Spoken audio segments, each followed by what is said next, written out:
Hello everyone, I'm Nini FC and this is Blue Lines TV, and today I'm bringing you guys the match preview for our game against Qarabag tonight. Don't forget it's going to be at 7:45, so definitely don't forget that. And also you guys, I've got a bit of a small announcement to make. Yeah, you might want to take in how my beard looks for the final time.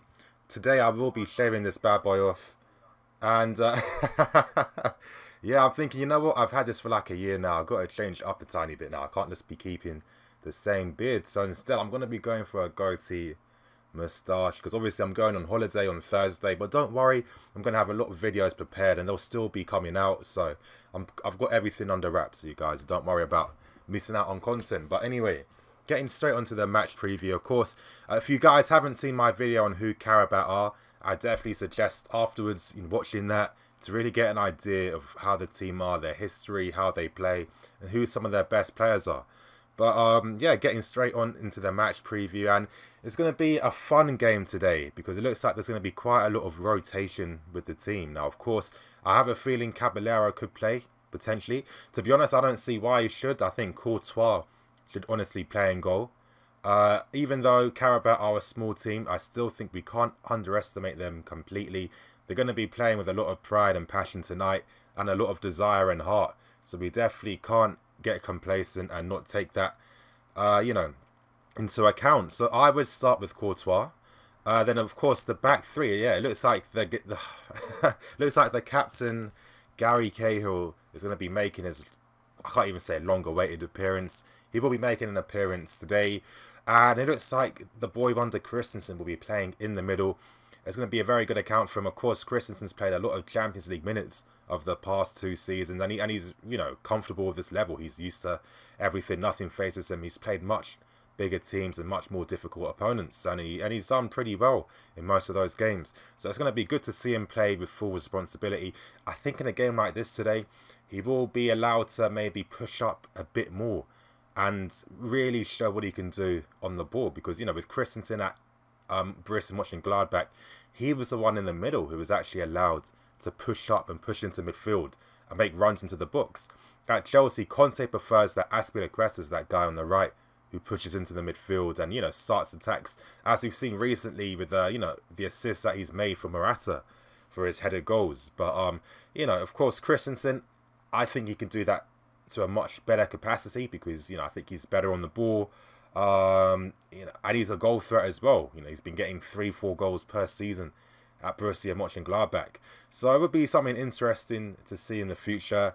But he's going to be playing, and of course it looks like Aspi will be playing on the right. That's like, Aspi is like the equivalent of Conte. Even when you look at their press conferences, they're all basically saying the same thing, work, work, work, fight hard. They seem to have the same philosophy and mantra when it comes to football, and I think this is why Conte really trusts Azpilicueta a lot, because it's like, it's like having Conte on the pitch in a way. Now that's going to be the back three. Moving on now to the wing backs. Yes, it looks like we can be seeing Zappacosta playing today. Of course, the guy's fully fit. Of course, when he was playing at Torino, they use wing backs in their system, and a wing back position is a very demanding role. You have to be physically fit, be willing to get up and down the pitch, and really go for it. So it's no surprise that Zappacosta is going to be fit to play in this game today. That's going to be good to see him play. I think against an opposition like Qarabag, this might be a good way for him to really ease into the team and get used to how we play and get used to the players around him, because he's a decent player. I don't think he's going to light the world up, but I think in terms of having squad depth, it's handy. So it'll be interesting to see what he can do, especially with his delivery, because of course I was actually thinking about this. When you've got Belotti playing up front for you, of course your crosses, you're going to have a higher crossing success rate, because this guy scores anything from his head, from any situation, from any angle. He scores from, like, honestly, Belotti reminds me of like an early Falcao with his ability in the air. So it's no wonder that Zappacosta's crossing success rate is going to look even better. You've got a guy like that in the books. And at Chelsea, really, Moses is always told to really just put low-driven passes into the box, and Alonso's given the freedom maybe to put in some, variations in his crosses. But that'll be interesting to see Zappacosta. Moving on to the left wing back, there's talks of Kennedy playing. I don't see Kennedy playing in this game. I mean, I could understand why. Actually, no, maybe I could see Kennedy playing, because of course we do have 7 games this month. A lot of games to be playing. And you don't want to risk any potential injuries, especially against opposition like Qarabag. It's not really worth that risk. So Kennedy potentially could be playing at left wing back. Honestly, I don't know how the hell he became a left wing back. To me, he's not. He can't defend properly, you know, especially one-on-one. It's like we only value him as a left wing back because he's able to get forward. But it's like, really, I really do feel sorry for Kennedy. He's basically become like the Brazilian Ruben Loftus-Cheek. Denied a loan move to Newcastle, a team where he could have been playing week in, week out, playing in the Premier League. Now it's the third season potentially. It looks like he's not going to be playing actual minutes and playing actual football. Last year he was unlucky. He went to a Watford team that, one, didn't even know anything about him or where his best position was, and two, he got injuries. And I think, like, you know, this guy made his name, or was starting to make his name, basically becoming the new Hulk, playing on the right, cutting inside, because he's got a ridiculously powerful long shot and he likes to shoot and cut inside. And it's just like, I don't understand why the club have decided that, actually, no, you can't play there. Let me play you in a position where you don't really play that well, and just so we can give you minutes. If you wanted to, you know, why not use Jada Silva from the start if you wanted a left wing back? But I'm not going to get into that discussion about Chelsea's use of youth players in the team, because you know, it's just honestly, it'll make your brain explode sometimes. Moving on into the midfield now. Now I'm expecting to see Bakayoko and Fabregas. Even though Kante's a guy that could literally play every single game for the whole season to ill effect, I think that he's going to start with those two. I think Bakayoko is getting closer and closer to 100% match condition fitness.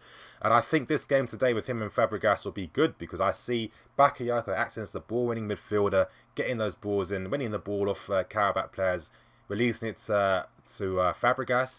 And I expect Fabregas to get a ton of possession on the ball today, because, of course, I expect our wing-backs to get as much freedom as they want. They'll be really parked up.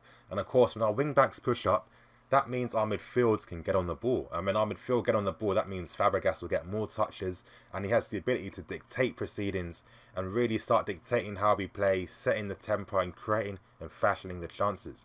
Now, moving on to the front three, I'm going to leave the main man for the end. It looks like Mitchley's going to play. He has to perform today. I'm not going to lie. Even when we first signed him, I'm just being honest, I never saw the point in signing Mitchley. He hasn't really still shown me why he's a Chelsea player. I understand why it's difficult for him, because he is playing a completely different way to how he used to play at Marseille. At Marseille, the guy was a fox in the books, get on the end of moves, last line defence type of striker, penalty box type of striker. At Chelsea, especially because Conte switched to a completely different system, which at the start, Mitchley thought we would be playing 4-2-4. Now we switched to 3-4-3. The main man up front has become crucial, because he has to be good in possession, linking up play, and on the ball. And that's something that Mitchley, it's hard for him to really improve on that, because he doesn't even get consistent minutes. And it's just like he was supposed to go out on loan before the window ended, and that means we would have brought in Llorente. But of course, Llorente didn't come to us because Mitchley wasn't on loan, and Llorente doesn't want to have to fight for a position at his age. And yeah, this game tonight, Mitchley really has to show what he's about. He has to really be on the ball. This is a type of opposition where, you know, the main advantage we're going to have over Qarabag is our strength and fitness. It's just on a different level compared to them. I've been looking at some of their statistics, Qarabag, when they played against other opposition in the Champions League, especially the game against Copenhagen.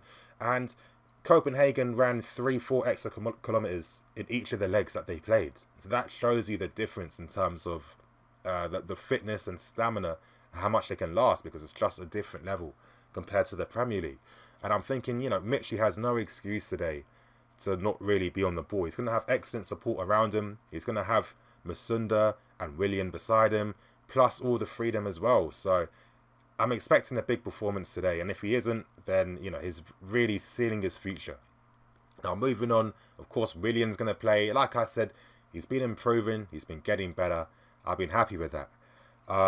I'm liking too that Conte is actually allowing Willian and, you know, whoever's on the left wings actually interchange and roam and swap positions, which I think is really good, because it allows Willian to show an extra facet to his game, and in turn makes it difficult for opposition to really deal with it, because I keep saying this all the time. Willian has a fantastic strike on him, especially when he cuts inside. Willian's got one of those trademark skills where he can just change his body, he can shift his body balance and turn just like that. It's almost like Messi-esque. Of course, Messi would just does that continuously every time he's on the ball. Willian does that in a burst. But it's still a very effective means of getting past the player. And that's why he's so effective at cutting inside and taking shots. So, you know, I think a game like this is really going to boost his confidence going on to the future, because we do have a lot of games to play. And I think we're going on a good run. And I think when you go on a good run, you need, you know, when the confidence builds and gets stronger and grows, this is how you actually win more of the games down in the line. And like I said, we've got a lot of games to play, so it's only going to be a good thing. But now, obviously, talking about the boy wonder, Charlie MUSONDA. Now, exactly 5 years in the waiting, he said in his Instagram tweet. It's been longer than that for me. Honestly, I never thought I'd see some of these young guys actually playing minutes, playing in the team. I've always dreamed that the three I'd see playing a Chelsea shirt would be Christensen, MUSONDA and Boga. They were the main three for me, and it looks like after today, you know, it's finally happened. The trifecta has been complete. I expect MUSONDA. I think it's going to be interesting, because I see Conte allowing MUSONDA and Willian to cut inside a lot. MUSONDA, honestly, I feel sorry for the kid. A tremendous talent, an excellent player, close control, dribbling style, and his dribbling style skillful. Step overs, flicks, turns, brilliant close control. He can play a pass. This whole myth that he's poor in the final third is just ridiculous, because of course you got to realise, if you're playing for the Spanish West Brom in Real Betis, who do they have up front? Who do they have in midfield? They don't get goals or anything. Even when he used to set up goals on a plate, they would still get messed up. So it's like, as I keep saying, there's always a bottleneck in terms of, yeah, how big a performance a young player can give when they go to a smaller type of team, because of the support cast around them. And I think MUSONDA today is going to really show what he's about. I'm expecting a very confident performance from him. I think he's been waiting for this moment for so many years. He's not going to let it slip by him. I think with the system we're playing, I really feel when you're a winger playing in this system, you get a lot of joy, because, you know, most times wingers and other teams are really far away from the goal and they really push that wide. Case in point, it's a side note, but it relates to Anthony Martial. Now, at United, this guy is always stationed far on the left, and he's nowhere near as close to goal as he should be.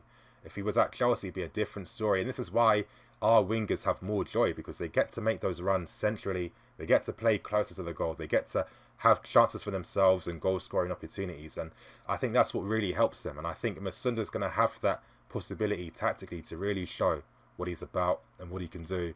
And I'm just expecting a very good performance. And I'm really hoping that actually MUSONDA this year has a massive chance of getting more first-team football and even possibly cementing himself in the first team, purely because of the inconsistencies with Pedro and with Willian. And all MUSONDA has to do, whatever Conte gives him a performance and he really excels and shows what he's about, Conte's not going to forget that. And he's actually going to be seeing what MUSONDA's doing in training, because a lot of us are watching him, we're seeing him improve on his striking. Now, anytime people say, you know, this thing about maybe young players not being ready, what I always see from that is, if they're on goal, what are they going to do? And I think really, when you look at you know, the top young players, it's always that decision making in front of goal that separates them. Because a lot of them, once you get to a certain point where you're really good, you know, you've got the control, you can get past the man, you can play a pass, but it's what you do when you're, you know, on front of goal, and with your decision making when you're near the goal, because that's the responsibilities that can help you potentially win points for your team. And a lot of times young players still can't do that properly. Case in point, Raheem Sterling, been playing since he's 16, he still hasn't mastered that yet. There's a reason why Kylian Mbappe is so amazing, because anytime he's on goal, he makes the right decision all the time. And when I'm looking at Charlie MUSONDA practicing his shooting techniques on Instagram and on Chelsea Twitter, you know, really putting power using the right techniques, it really is getting me quite excited, because I think that's one thing that he definitely needs to add to his game, and it looks like he's doing that. So you guys, I'm expecting a very nice performance from MUSONDA today. But of course, will Drinkwater and the rest play? They won't. Drinkwater's still injured.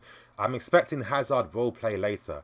And actually with Hazard, he actually has the best way of actually regaining first team match fitness and first team football, because if you think about it, you know, all the teams we played have been pretty small.